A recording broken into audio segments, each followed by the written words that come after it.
Let's now take you to the eThekwini Municipality, where residents in Folweni are finally meeting with city officials over their ongoing water crisis for years. The largely rural and township community has not had access to running water and are solely relying on water tankers, which they say are not sufficient. Newzroom Afrika's Karinda Jagmohan is at the mayoral Imbizo. Very good afternoon to you, Karinda. It seems that there is some light at the end of the tunnel for frustrated residents who've been going for large amounts of time without accessing proper water.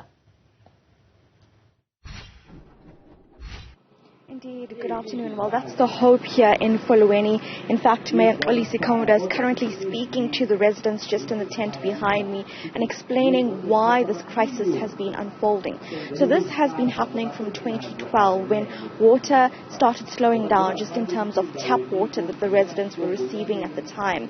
And right now at this point, residents say that they're solely relying on water tankers which do not go to all parts of Folweni, and in many cases it's the elderly residents, in some cases disabled residents, that have to wait on the side of the road for water tankers to come, not always following the schedules, just to collect water in buckets, put them in wheelbarrows and then go back home with these buckets of water that they hope will last for a long time before they have to repeat this process all over again. So this crisis unfolding from 2012.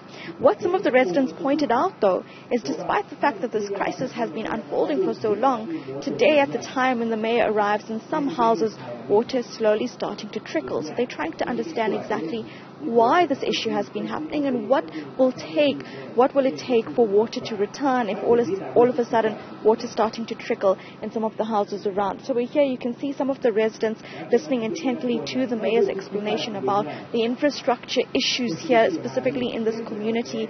We know that some of the issues that has been raised about this water issue, not just here in Folweni, but across the municipality, it's with regards to sabotage of infrastructure and then an issue to continuously maintain said infrastructure.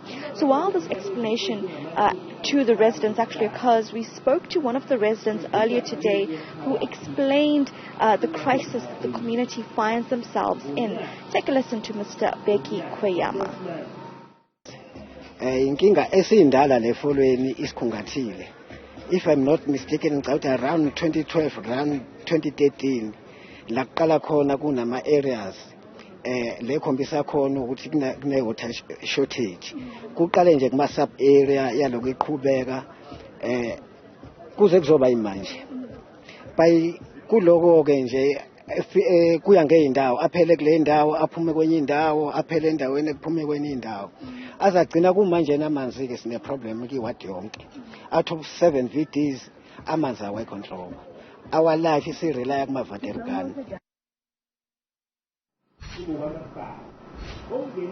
Now, what Mr. Kweyama also pointed out later on in our interview is that he emphasized this must not become a political issue, especially because this community says they've been to pillar to post just to try and get some attention from city officials, whether it's going to opposition political parties or local ward councillors, to try and actually get this meeting unfolding, which is finally happening today for them. So indeed some light at the end of the tunnel, but what they emphasize is that they do not want this to become a political ploy.